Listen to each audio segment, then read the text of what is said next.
Good morning students. आज के video में हम बात करते हैं बीएससी पार्ट थर्ड। इसका जो पेपर थर्ड हमारा चल रहा था, उस पेपर थर्ड में हम नेक्स्ट टॉपिक की बात करते हैं, जो कि है हमारा सिंप्लेक्स मेथड।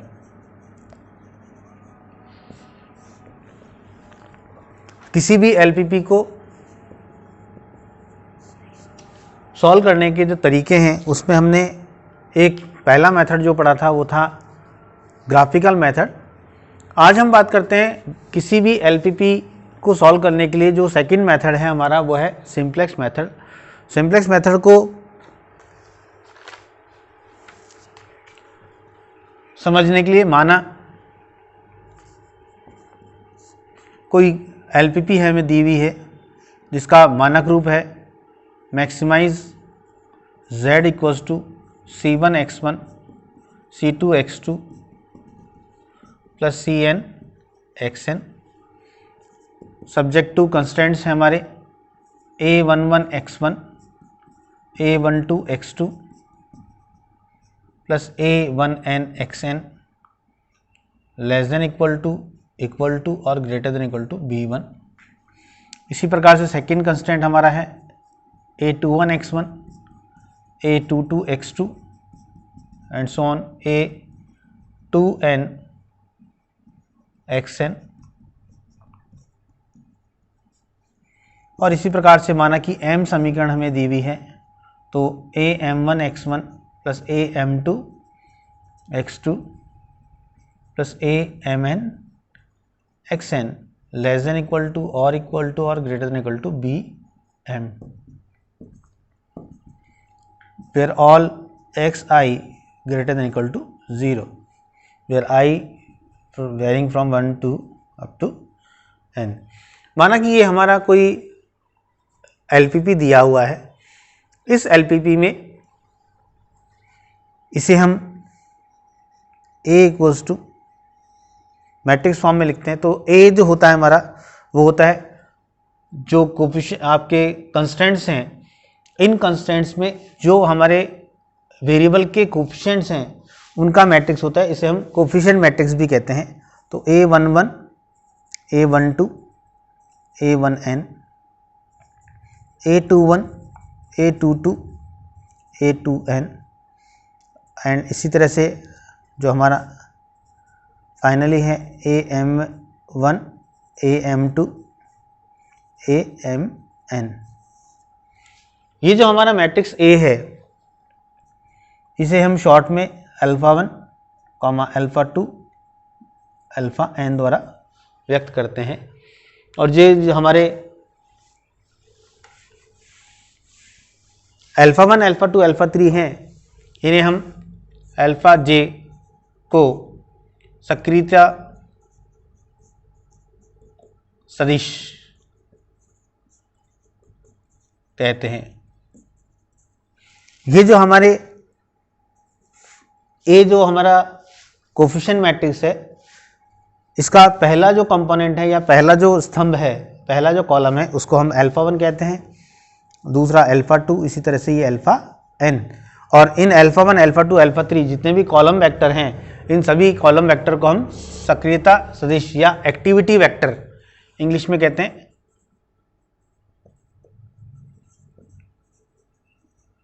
Activity vectors. तो ये जो अल्फाज हैं हमारे, उनको हम एक्टिविटी वेक्टर कहते हैं। इसी प्रकार जो हमारा उद्देश्य फलन z में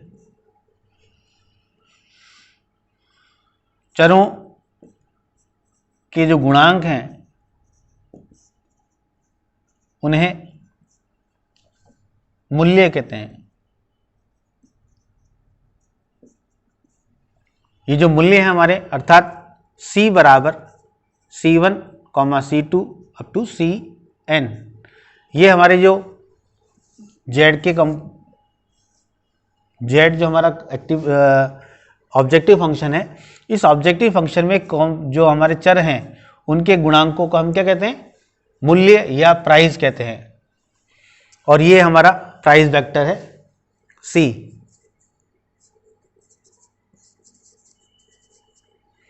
इसी प्रकार से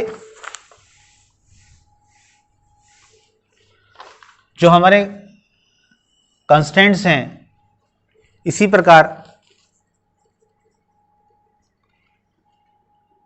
दिए गए प्रतिबंधों में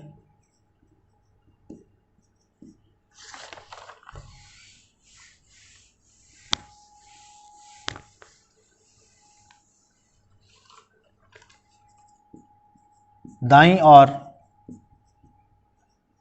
के की राशियों के सदिश को आवश्यकता सदिश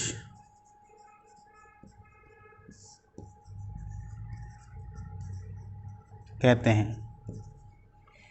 अर्थात B बराबर B1 B2 up to Bm।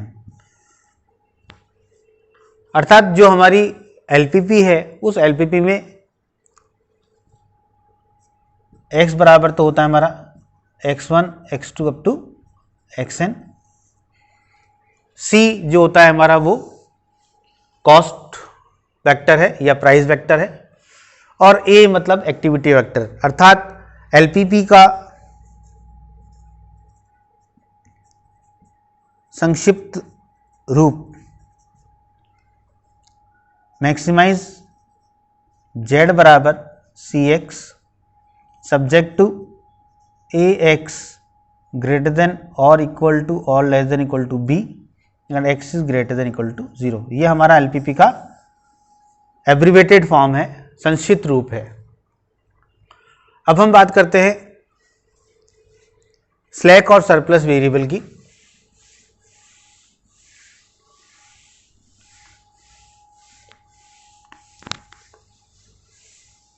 ये एग्जामिनेशन पॉइंट ऑफ व्यू से बहुत इंपॉर्टेंट पार्ट है।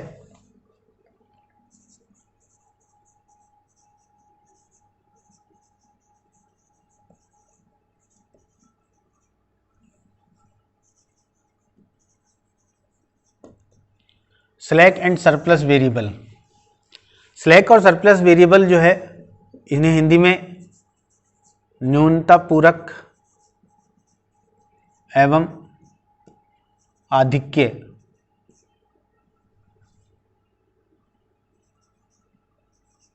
पूरक चर भी कहते हैं। तो इनकी definition examination point of view से बहुत इंपॉर्टेंट है, एग्जाम में पूछी जाती है। न्यूनता पूरक और आधिक्य पूरक को परिभाषित कीजिए। तो इसकी परिभाषा है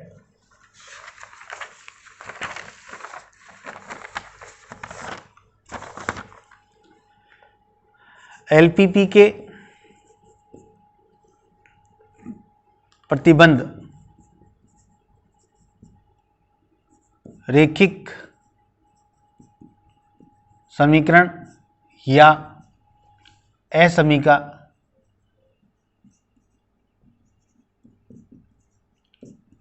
के रूप में होते हैं। जैसा कि हमने देखा था अभी LPP का जो फॉर्म है वो AX is greater than equal to और less than equal to B था। तो जो LPP के कंस्टेंट्स होते हैं वो हमेशा लीनियर इक्वेशन या लीनियर इनइक्वालिटीज की फॉर्म में होते हैं। यदि LPP के प्रतिबंध रैखिक असमीका के रूप में हो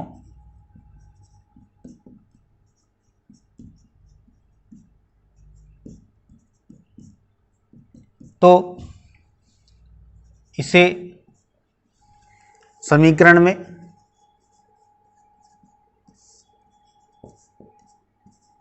बदलने के लिए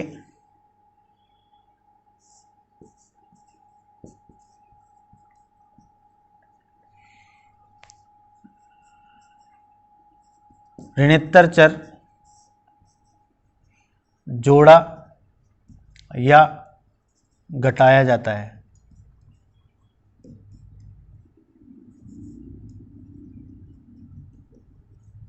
किसी भी असमीका को समीकरण में बदलने के लिए उसमें ऋणोत्तर चर को या तो जोड़ना पड़ेगा या घटाना पड़ेगा। माना यदि असमीका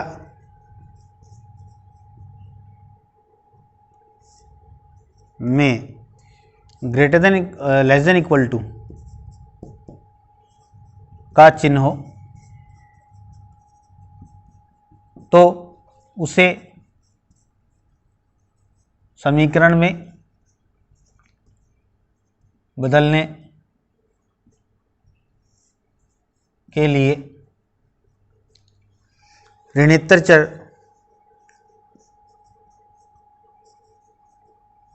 जोड़ा जाता है।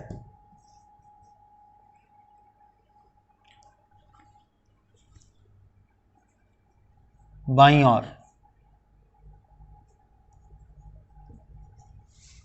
ऋणोत्तर चर जोड़ा जाता है। इस ऋणोत्तर चर को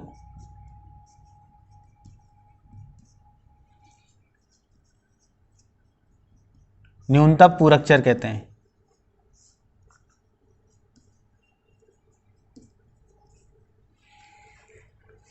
इसी प्रकार यदि असमीका में ग्रेटर देन इक्वल टू का चिन्ह हो तो बाईं ओर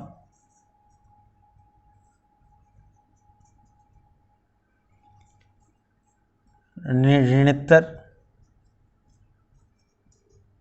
घटाया जाता है।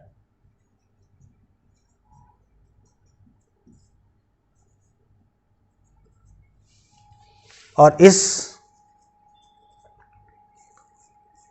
ऋणोत्तर चर को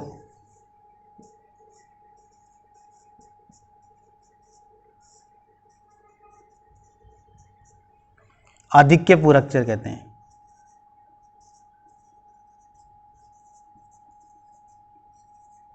अर्थात सरप्लस वेरिएबल।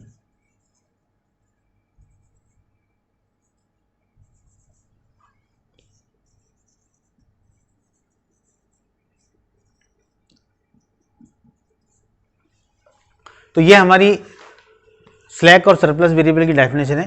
किसी भी एलपीपी में यदि हमें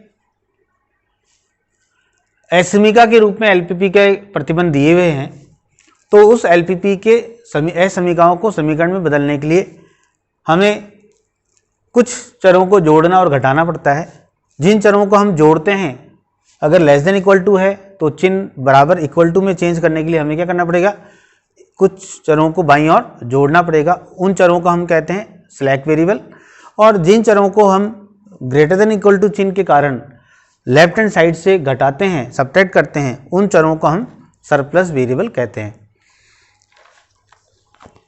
स्लैक और सरप्लस वेरिएबल के बाद हम सिंप्लेक्स मेथड के लिए एलपीपी का स्टैंडर्ड फॉर्म क्या होता है उसकी बात करते हैं। Standard form of LPP for simplex method.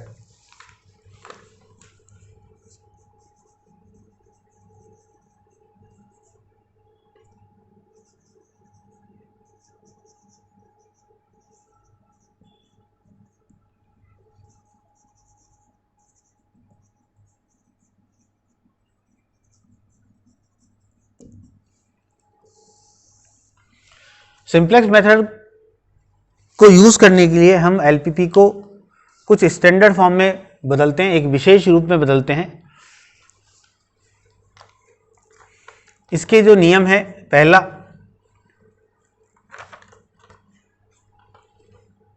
LPP का उद्देश्य फलन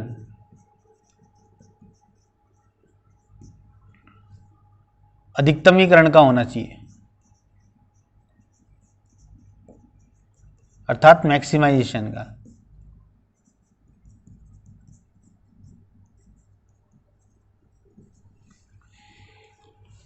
अर्थात यदि उद्देश्य फलन अधिकतमीकरण का नहीं है तो उसके लिए हम क्या करते हैं, अगर मिनिमाइजेशन का आपका ऑब्जेक्टिव फंक्शन है तो उसको माइनस से मल्टीप्लाई करके और मैक्सिमाइजेशन में कन्वर्ट करते हैं।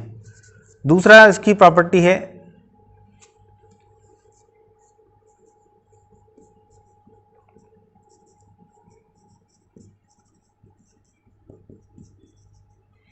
ऋणेतर चर के अतिरिक्त, जो ऋणेतर चर हैं उनको छोड़कर ऋणेतर चर के अतिरिक्त सभी प्रतिबंध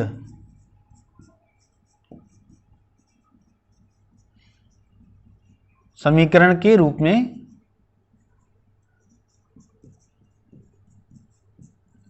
होने चाहिए। अर्थात जितने भी प्रतिबंध हैं हमारे ऋणेतर के अलावा, उन सारे प्रतिबंधों को यदि वह असमीका के रूप में है तो स्लैक और सरप्लस वेरिएबल को काम में लेकर हम उसे समीकरण के रूप में बदल लेते हैं। तीसरा जो आवश्यकता सदिश है,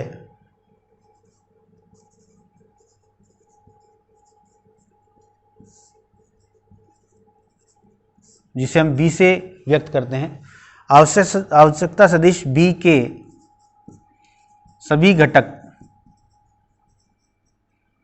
धनात्मक होने चाहिए।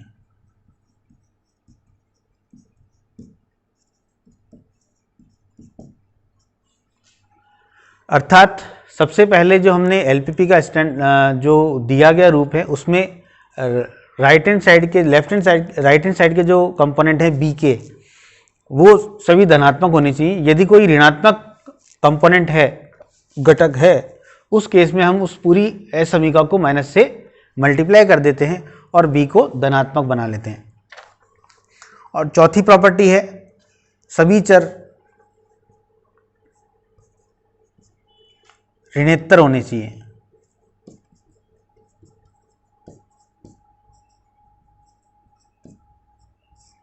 जितने भी वेरिएबल हमारे काम में आ रहे हैं वो सारे कैसे होने चाहिए, हमारे ऋणात्मक नहीं होने चाहिए, ऋणेतर होने चाहिए। अर्थात सारे x जो है वो हमारे all xi greater than equal to 0 होने चाहिए। जितने भी एलपीपी में वेरिएबल काम में आ रहे हैं वो सारे के सारे ऋणेतर होने चाहिए, अर्थात ग्रेटर देन इक्वल टू 0 होने चाहिए। अब इस स्टैंडर्ड फॉर्म के एक एक पॉइंट की बात करते हैं। पहला पॉइंट है हमारा उद्देश्य फलन हमेशा मैक्सिमाइजेशन का होना चाहिए। मान लेते हैं हमारा जो ऑब्जेक्टिव फंक्शन है वो minimise z equal to c1 x1 या 2x1 plus 3x2 minus x3 है।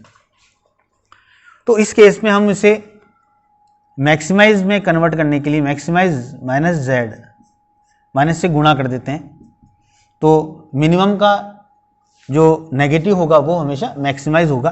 तो minus 2x1 minus 3x2 plus x3।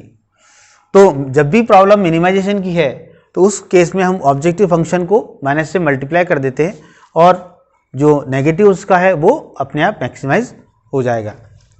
उसके बाद जो सेकंड पॉइंट है हमारा, सेकंड पॉइंट है ऋणेतर चर के अतिरिक्त सभी प्रतिबंध समीकरण के रूप में होने चाहिए। अर्थात समीकरण मान लेते हैं हमारे जो असमीका हैं वो x1 plus x2 less than equal to 3, 2x1 minus x2 greater than equal to 4, ये हमारे दिए गए प्रतिबंध हैं।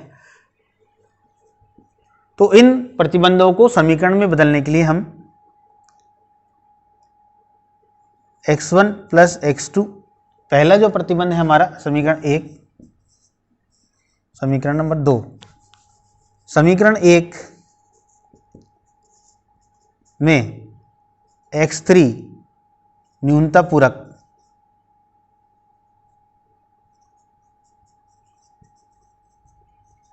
चर जोड़ते हैं तथा 2 में x4 आधिक्य पूरक घटाते हैं। तो जो हमारे समीकरण होंगे वो हो जाएंगे x1 plus x2 plus x3 equal to 3 और 2x1 minus x2 minus x4 equal to 4। तो चूंकि ये दोनों जो प्रतिबंध थे हमारे वो लेस देन का भी था और ग्रेटर देन का भी था, तो लेस देन वाले में तो हम जोड़ेंगे लेफ्ट साइड में, और जो ग्रेटर देन इक्वल टू में है उसमें हम x4 को घटा देंगे। जोड़ने और घटाने से ये समीकरण में कन्वर्ट हो जाएगा। तीसरा है आवश्यकता सदिश के सभी घटक धनात्मक होने चाहिए, जैसे कि यहाँ पर 3 और 4 हैं, ये 3 और 4 दोनों आवश्यकता सदिश के घटक हैं और 3 दोनों ही पॉजिटिव हैं। अगर ये दोनों पॉजिटिव नहीं होते, माना कि ये -3 होता, तो इस केस में हम इस समीका को हम माइनस से गुणा कर देते। माइनस से गुणा करने पर ये 3 जो है वो -3 जो है वो 3 में कन्वर्ट हो जाता और b हमारा पॉजिटिव बन जाता, और फिर ये असमीका होती है आपकी -x1 -x2 greater than equal to 3। अब ये ग्रेटर देन इक्वल टू की हो गई, तो यहाँ पर भी सरप्लस वेरिएबल घटाकर और हम इस समीकरण को, इस इनइक्वालिटी को हम इक्वेशन में कन्वर्ट कर लेते। कल हम कुछ और बात करेंगे। Thank you very much.